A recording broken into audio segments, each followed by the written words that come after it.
Welcome to the Roots and Branches JJC Alumni Podcast. As the nation's first community college, JJC has played a key role in shaping America's higher education system. Our rich and beautiful history reaches more than a century into the past, forever connecting generations of alumni. I'm Jen Davis, Annual Giving and Alumni Relations Manager, and I will be your host.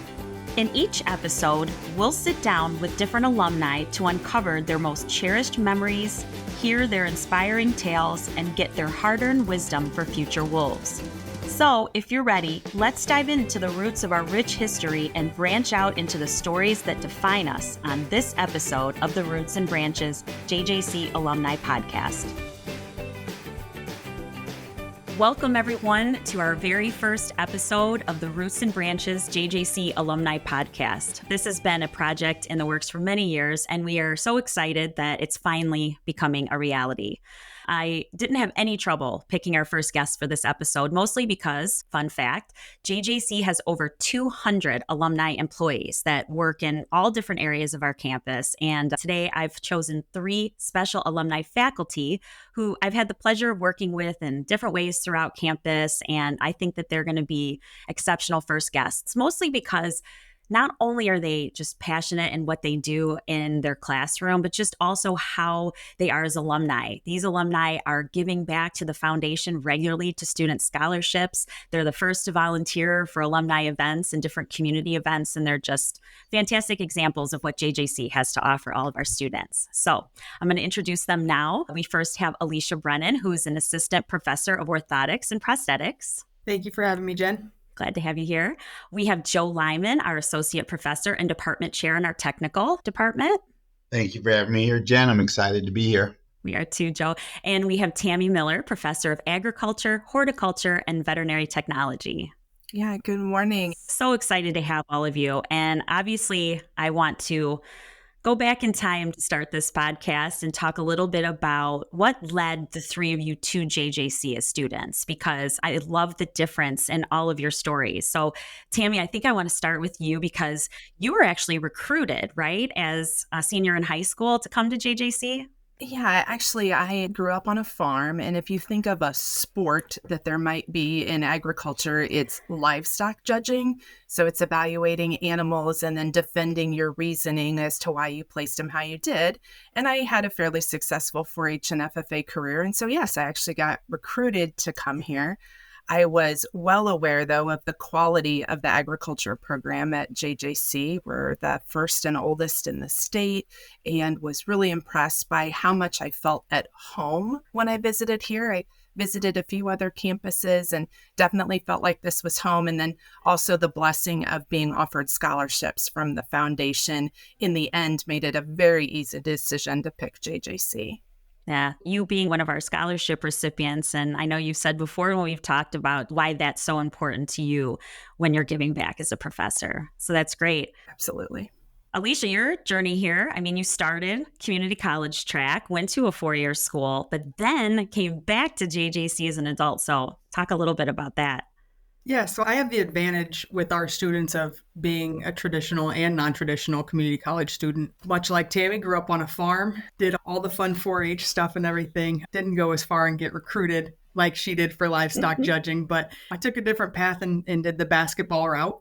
And then went into the legal field and was in foreclosure law and knew that wasn't something that I wanted to do long term because I wasn't helping people. I was doing the exact opposite of that.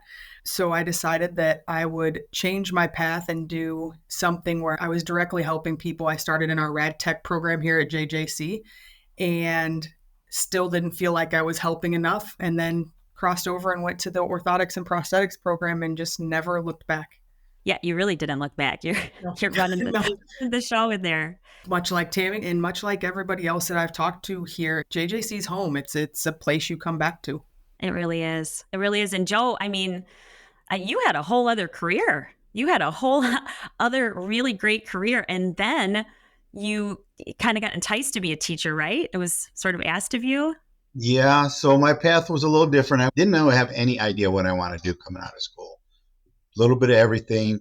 In the company I went to, I just grew with it, got in the maintenance department, and part of that was to come here to get an associate's degree.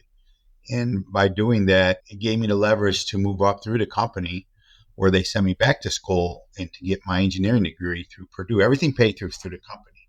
But my journey back here was brought due to the fact when I was running my maintenance department, I was looking for instrument technicians and couldn't find them. And right about that time, JJC needed help in their program for instrumentation, which was not here when I came. And they asked for volunteers, one class, one semester. That was in 2014. Ended up being 3 classes a year. And then eventually in 2019, I made the decision, which was a little tough, to retire early and take the program over. Now, when I say tough, it wasn't tough on my part because I love what I do. My wife, who's the down-to-earth one, the frugal one, she's the one who had struggled with it because there was a big difference in salary. I was in corporate engineering when I left. And her comment to me when I was adjuncting was, don't let your hobby get in the way of your real job. So you know how this went. But I'll tell you what, it's the best move I ever made. And what helped me here was students coming to us out in the field and excited to tell us their story, how they're now, instead of renting, they own a home. Instead of living week to week, they have a bank account. And they're thanking me. I'm like, it's not me. You did the work. All we did is showed you the door. And that helped me get here because when they would walk away, I would tell my wife, so you can't put a dollar value on that. So it was prepping her all those years. I don't regret it. I love being here. When I tell people I'm here because I want to be here, it's the honest to God's truth because she's ready for me to, for real, retire. But I believe that every time I talk to you, Joe, you're not just saying that to say it. I can see your passion. It's Tammy, it's Alisha. The reason the 3 of you asked is just because it goes so much further than you just being here for a job. This is so much more than a job to all 3 of you. Now, the thing though that I do want to ask that I don't think any of the 3 of you knew you wanted to teach here after you graduated, after you left as students. None of you had that sort of aspiration. So, I mean, jump in and tell me, how did we get here? I think I told you my story, looking for people. So that basically got me here and I was hooked. So right off the bat. And to be a good manager, which I spent the majority of my career, you actually mentor people. It prepped me for this. Yeah. Tammy, you knew early. I mean, you at least knew in college, right? When you were at U of I? I did, yeah. And one of the benefits I always say to your point of that we're all passionate about our programs is because in some ways we lived JJC and we benefited from it. If we did not believe in it, we certainly wouldn't be back. But yeah, for me, when I started at JJC, I thought I was going to go into agriculture communications. It's going to be on TV and do the markets and promote agriculture that way. And then while I was here, then I decided what law, like Alisha was saying, I thought I wanted to save every family farm that was out there. So I was going to go to law school and I was going to practice and I was going to help save every farm. As you get into it, you realize that's not exactly the way that you can most help people. And so as I was in my graduate work, I realized actually maybe I do have a knack for teaching, and what better way to direct one-on-one work with individuals and hopefully help them figure out their path, that there's tremendous opportunities in agriculture and help them see that. So yeah, I taught for a year at the U of I. And then, yeah, crazy to think I had to double check the math this morning, but I'm starting my 25th year here. Wow. And yeah, and don't regret a minute of it. But yeah, if you would have asked me when I started at JJC, teaching was not something on my radar. But I do think it is a testament to the positive experience I had here and the quality teachers I had here that helped me figure out that path. Absolutely. And Alisha, I know that you just really looked up to the faculty in the Orthotics and Prosthetics, and that's how that ball got rolling, right?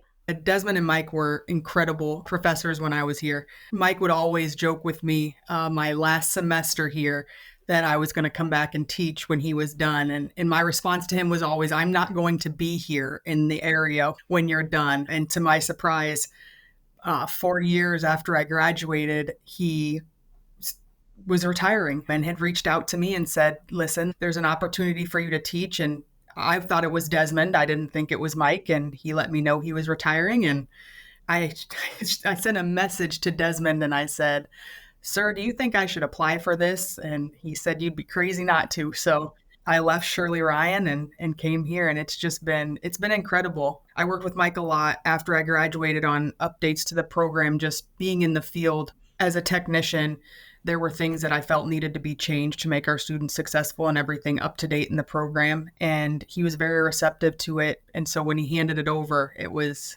bittersweet because there's going to be nobody like him. Yeah, but you bring your own special to the program too. So I'm sure he's pretty proud of the direction the program's going. Now, what makes you three special? Because obviously I'm just really enjoying bragging about the three of you. So I picked you, but all three of you go beyond the classroom. So you're not just here teaching and then you're going home. All three of you have a lot of special things that you're involved in here at JJC and in our community that are important to you. And I really want to give you the opportunity to each talk about that. So Joe, Polished Pebbles, you're involved in so much. You're the department chair. You're doing so much for students. What's your favorite thing that you do outside of the classroom with students?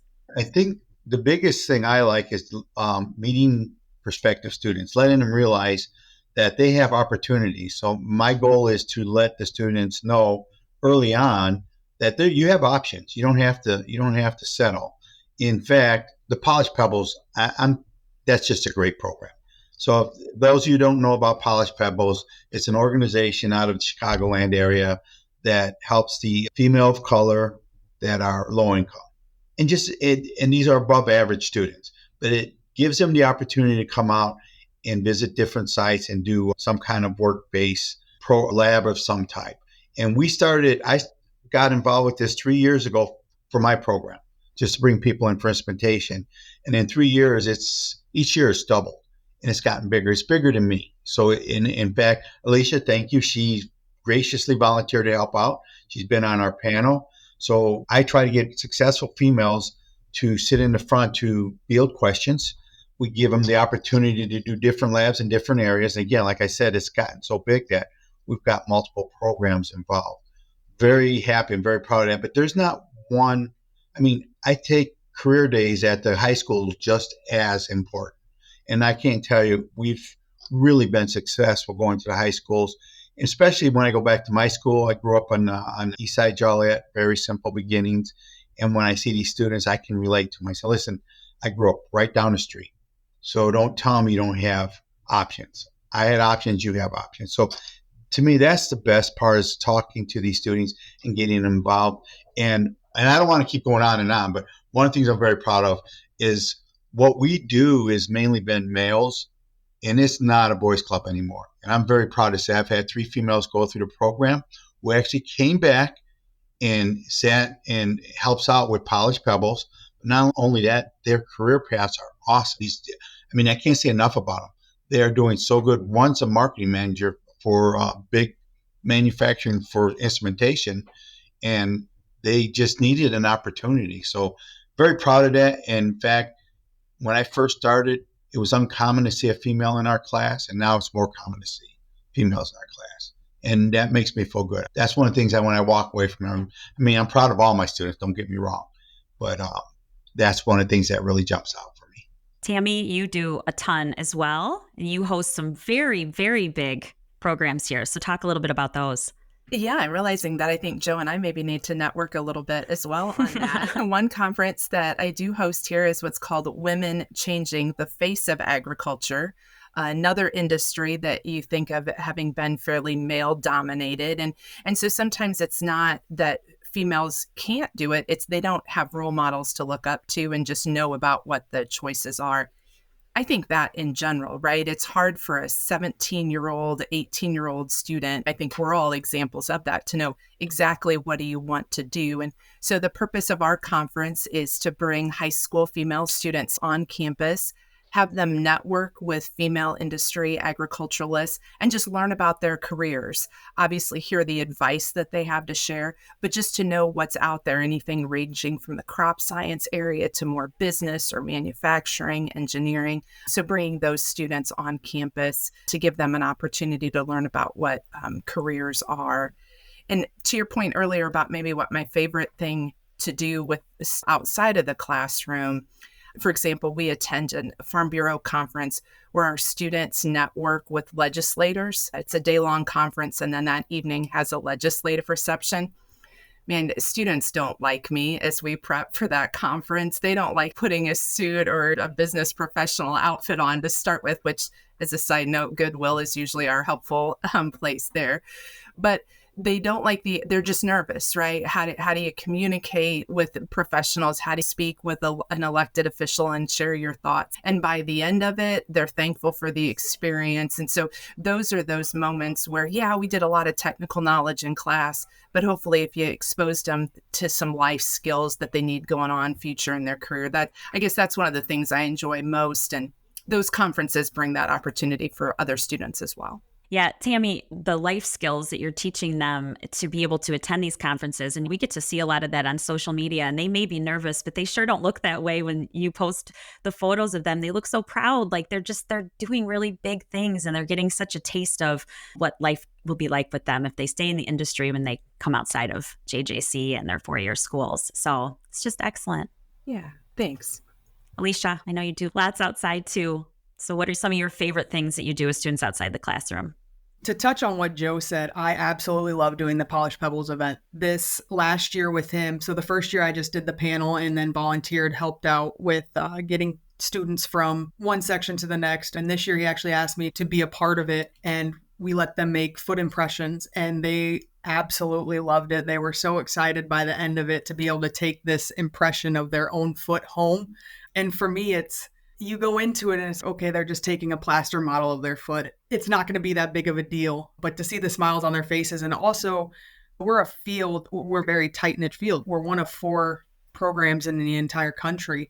So to even be able to get this industry out there for these students to be like, okay, maybe I want to be a doctor, but I don't feel I can make it to be a doctor. There are other aspects of the medical field that you don't have to go that far into med school to help people in the medical field. I could tell you, I would have loved to have been a surgeon, but there was no way I was going to be in school for that long or take those exams to be a surgeon. It's a big commitment. Yeah. Yeah, so we still get to help people and change their lives. And so then to see them be excited about it, about a field that they never even knew existed, is so fulfilling. And the field, it's growing. I was even seeing some coverage of the Paralympics getting ready to start. I know that you're just a huge fan. But they've been just showing so much about what it takes for those athletes to be fitted and all the work that goes into it. And that is such a high demand field, and the fact that JJC is still one of 4 in the country, it's crazy. But I know that you get to see that growth from your perspective, and you're such a good cheerleader for that program and getting that out there. Is there anything else fun that you have done with just fittings? I know, didn't you help the veterinary department? We worked with the vet tech department a little bit with a couple dog projects. It's a struggle getting these students to commit outside time to come in and finish these projects, but they're all about it at the beginning. Another thing we're super excited about is our opportunities for our students with these internships. So in the Joliet area alone, I believe we have 7 different affiliation sites for students. I actually worked with one over the summer helping Paralympic athletes. So we were getting them ready for August 28th. So I'm super excited about that. We're going to be playing it on the screen in class so that they can be working on their projects and also seeing what they could be helping do. So awesome. The fact that we have someone like that in our backyard for our students to do their internships at is absolutely phenomenal. Yeah, amazing. Now, the 3 of you, these are the things that you love doing outside, but becoming a good teacher and the way that you are with your students, that doesn't just come from training. It doesn't just come from you learning to be a teacher, but all of you have just a lot of life experiences, things that you've done, things that you've been through that have helped shape the teacher that you are. And I know a couple of these stories. Tammy was our 2023 faculty speaker at graduation, did a phenomenal job, just got to learn so much about her personally. And I was really moved by a story that you shared about was it like, what, in your 7th year of teaching that you really had a lot going on outside, but you really feel like the experiences changed you. Share a little bit about that. Thanks, Jen. I hope I was always a compassionate teacher, somewhat empathetic, but I also know that I was a teacher that was trying to hold students to standards and, hey, why is something late or why'd you miss class? And yeah, at the start of my 7th year here, my husband and I were blessed with triplets. So I had 2 sons and a daughter born the end of August. And then at the first part of November, my mother was diagnosed with a terminal brain tumor. And so I went from, life is my husband and I and living on a farm to, oh my goodness, now I have 3 infants that I'm caring for and then trying to support and help, my dad with my mom. So in that moment, I received a lot of help from people at JJC. Oh gosh, and it's getting me worked up this morning. No. I'm sorry. But I just realized that we don't ever know what's going on in our students' lives. No. They can, mine's a little extreme, but they may just have challenges of being displaced from home, or just struggle with family dynamics, or worrying about being able to keep a job to pay for their tuition. So just try to meet that student a little bit more where they're at. And if you see some of that concerning behavior, just to try and reach out and get to know them a little bit better and see what it is that might be making those challenges for them, because life gets in the way sometimes. I joke with students, when you're in the class, when you're in the classroom, you can't wait to get out. And I always joke, I'm like, adult life is not all it's cracked up to be. So please enjoy your experiences here at JJC as long as you can. But just hopefully maybe a more empathetic teacher to situations can get in the way of getting an education. I mean, JJC is working just so hard in addressing mental health all the time with our students. So having teachers that make that a priority too and understand that. Alisha, I know that you're very vocal just about the importance of mental health and some of the things that, you've gone through and how that shapes you as a teacher too. Yeah, like Tammy said, we don't know what our students are going through. I make it a focal point the first probably 2 weeks of class to really hone in and let these students know that I'm not just here to teach you orthotics and prosthetics. If there is something extra, that I'll put you in the right direction or have you get in touch with the right people to help you. These students today, especially the younger generation, they're going through a lot, especially coming out of COVID and whatnot. It's every year I have some kind of family issue or some student come up to me who has something. I work very closely with the Pride Alliance as well. So there's a lot to unravel with all these students. It's not the same as when I was in college in 2005. Nope. It's a totally different world now. And Absolutely. Again, to Tammy's point, I wanted to come in here and be a stickler on attendance and a stickler on making sure your stuff is done on time, because you're going into the medical field and these patients can't wait. If you're late with a patient, then they don't get a device. They might not be walking the next day. But realizing that I need to have patience and understanding, and the same patience and understanding that I would have hoped to have had I been going through my rough patch when I was in school. Yeah, absolutely. Joe, and you're great with this too. You already spoke to it. Students come to you outside. Oh, I can't do it. There's nothing. I can't find a job. I can't do this. I can't do that. And you're really good at being like, okay, stop right there. That's not true. That's right. And one of the things I think helped me a little bit was my experience in the field. So I spent a lot of years in the field, and taking that experience and bringing it here, I think that's helped me, like I said, mentoring people. So I have the patience for it and understanding. And one of the things I try to press the students, and I tell them this right off the bat, so we get off on the right foot. I tell them, don't worry about the grade. What I want you to concentrate on is the subject matter, because I sat on that side of the table interviewing people for a lot of years, up to plant managers, and I never once asked them, hey, what grade did you get in PCIT 111? You're never going to hear that. You're going to hear, how does an RTD work? Those are the things I want you to concentrate on, because I've literally stopped a class before, and this was an adult class. I was helping out with the adult education, and I looked up, and everybody's got their heads down trying to write every word I'm saying. And I made them put it down. When you're busy writing notes, you're missing what I'm saying. And I don't go that fast that you would get lost. And if you have questions, we can always swing back around. But these are things I learned in life too. So everybody has a different learning. Everyone learns differently. You just got to figure out what it is, but you almost have to hit on all of them. And the other thing that's really helped me as a teacher is reading the room, understanding what students are doing, and this person's getting it, this person's not. And you can tell a lot by body language, the way they look. I even tell them breaks. We don't have set breaks. I look at the classroom, and if I see your eyes rolling in the back of your head, get up, go take a walk, get a deep breath. Let's come back and we'll start again. I think a lot of it that's helped me is my experience. And that rapport, it just comes. I'm very approachable. Yes, you are. And here's the other thing. And I say this more for Alisha, because I know her a little bit more. Students know when you're real. They know when you really care. Absolutely. And that's one of the things I would tell you about JJC. I might be naive, but the majority of the instructors here have the same attitude. We're here for the students. Yep.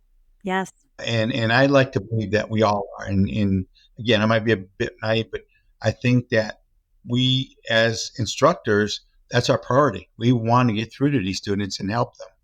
Yeah, but the three of you all exemplify that. That's why I asked you to be here today. I got the privilege once of actually watching Tammy teach a little bit. We were doing a video for the foundation. So I got to come into one of her classrooms and I got to sit in the back and just observe her. And so what you said too about just being able to see the student and that they're not all the same. They're not all learning the same, and being aware of that and being able to help them. Tammy, you were giving a lesson up front for the camera and you were going through stuff and you immediately saw that like a student wasn't fully understanding something. And when the camera stopped rolling, you immediately went over to that student and you started talking to them. And I left that interview and I told our photographer, I said, she's such a good teacher, just fun to watch. And then that was the year then you ended up becoming our speaker. And I thought they really nailed that. But all three of you, that's how I feel when I see you interact with students in your classrooms, when I've had that privilege. And then the three of you are all very active alumni. You're always willing to, attend or be a part of a panel event. Alisha, I'm constantly asking you to do that. And you guys are attending extra things. And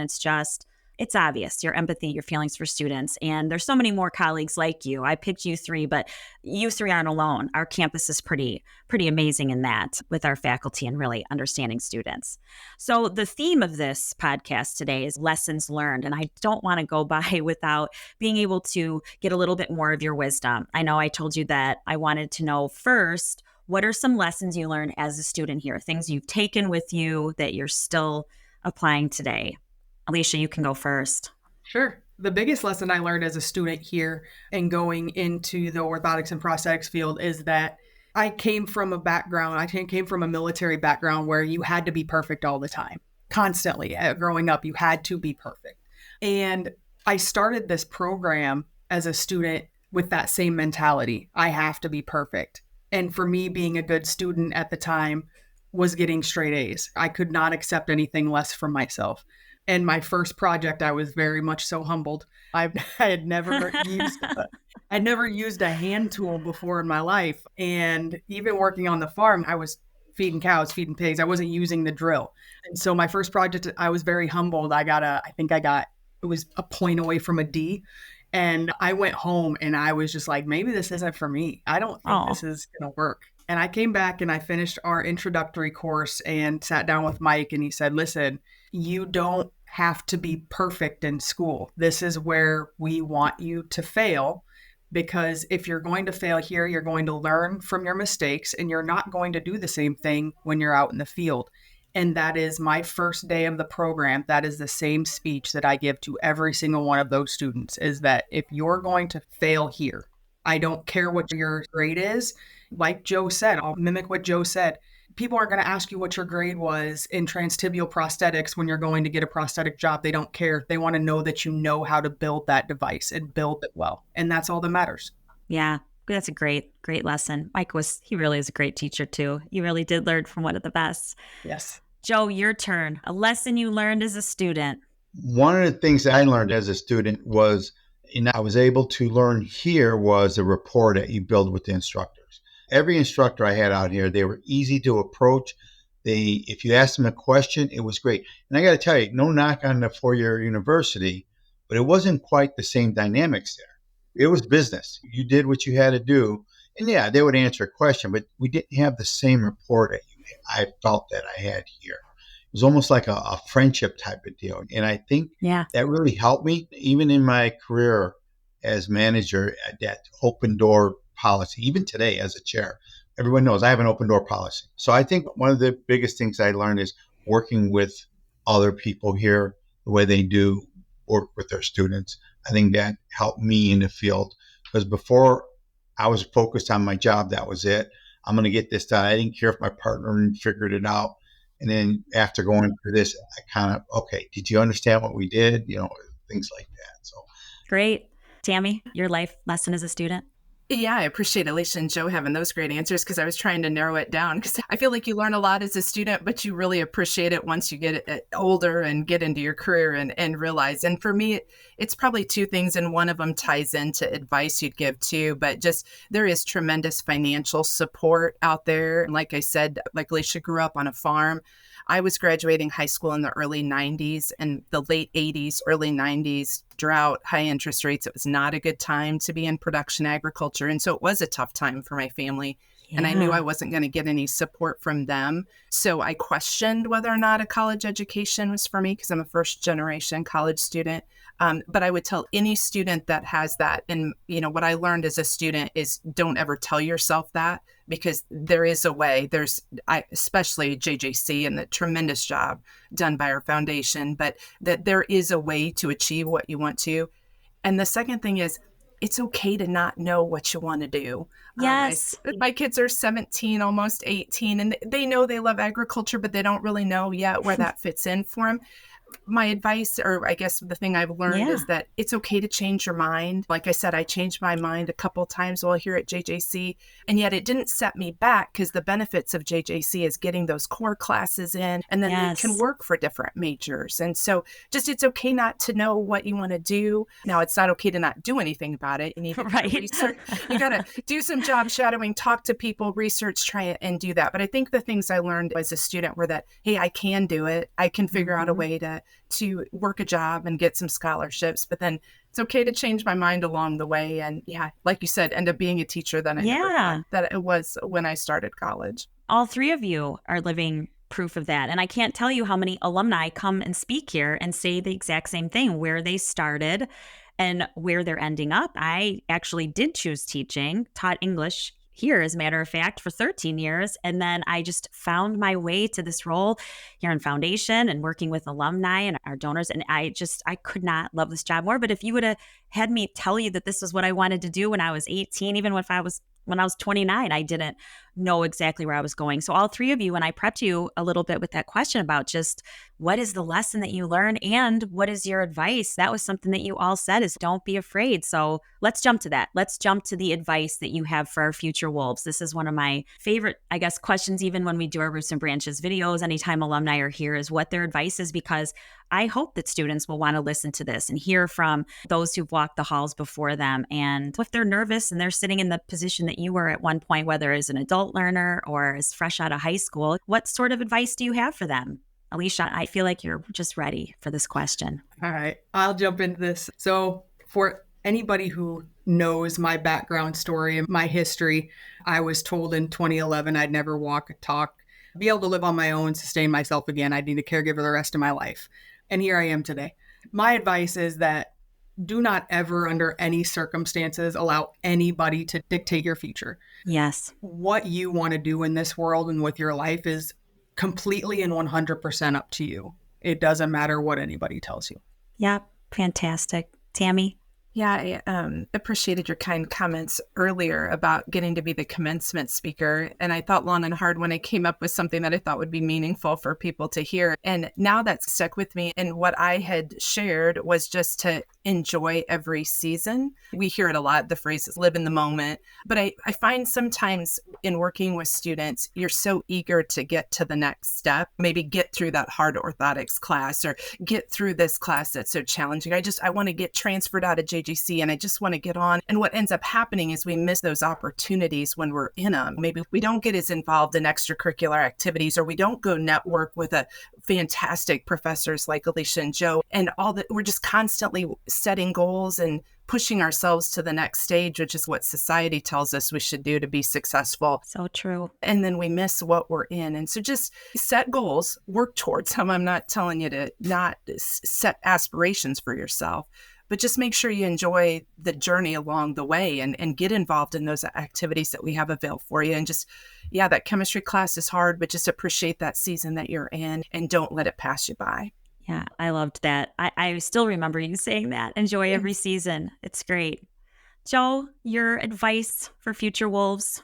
Well, I don't know. That was pretty good advice. Yeah. A little bit of both. I agree on both those points, is that don't let anybody dictate your future. As I tell them, and like I said, when we go to these colleges, I want them to know that they have opportunities. They have opportunities. They can be the best they can be.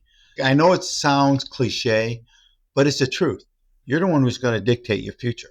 Don't let someone else do it. Yeah. The other thing I always tell my students too is remember where you come from. Remember that, because when they thank me about certain things, I tell them you want to thank me, this is what I want you to do. In 20 years, when you're a successful technician somewhere, making a ton of money, somebody's going to come to you and say, ask a question. And I would hope you would point them in the right direction, because somebody did it for me. When I was at that age where I could have went one way or the other, somebody said, go that way, not that way. And that's where I'm at today, is getting good advice. So I try to tell my students to remember where they come from, because at some point, somebody's going to need some help. And I would hope that they would reach out. And I see that already. To be honest, when my students go out to these companies, and they're the new person on the block, and I've got students already working there, first thing that they'll tell me is how they're embraced by the other students that went through the school. So they're just taking them under their wing and trying to show them the right way to go, rather than the old school of hazing. No, these guys are embracing them. And that's one of the things I would like all our students to remember. I remember where I came from every day. So yeah, I couldn't have scripted a better set of 3 answers there for that advice. Real quick, I got one quick story for you. And what gets me excited is seeing a student, that aha moment. But it's funny, I had a student that is so successful right now. He's been kind of poached from different companies to go to their company. I remember the first class I had with him, he was worried about the math. And he said, Joe, there's not a lot of math in this, is there? And I told him, no. And in the second semester, we're going through all these math problems. And he says, Joe, I thought you said there's not a lot of math in this program. I said, there's not. There's a little math. We just use it a lot. And when I see him, he tells that same story about how worried he was. But a person doesn't know how much they really can do. They get scared off. You talk calculus to them, and the first thing they say, well, I can't do this, and they give up before it happens. And then I'm teaching them something in layman's term, and I tell them, you just did Laplace transform. You just did calculus. And I've got older gentlemen that have been in school forever. They're like, no, I didn't. I says, yes, you did. I just didn't put it in their terms. And they're excited to go and tell their wives, hey, I did calculus today. Just a funny story I was thinking about that. I love that. I guess the most important thing to say is that I knew I was picking all 3 of you for a reason. All of your responses are exactly what makes JJC so special, is because you care about your students. We are a family here. It's so much more than just coming to school and taking a couple classes and leaving. And it's why I would assume that all of you decided to come back here. And I think the goal of this podcast is just to really give people an opportunity to hear these great stories, to know that these are the teachers we have roaming the halls. These are the classrooms that they're going to get to sit in as students. And then obviously what they're going to learn here is going to take them so far beyond into the next chapter of their educational career and into their lives. So I could not be more appreciative that the 3 of you took time to be our first guests on this podcast. And I look forward to working with all 3 of you again. And I look forward to sharing more with the rest of our JJC community. Thank you so much, Jen, for having this. This has been great. Yeah, I fully agree. I think it's just an honor to know that there's colleagues across the campus that share that passion for community college like we do. Thank you, Jen. It's been a privilege, actually. Wonderful. Well, thank you again. I appreciate you all. Thank you for joining us for this episode of Roots and Branches JJC Alumni Podcast. For more episodes, information, foundation events, and ways to give or get involved, visit jjc.edu/alumni.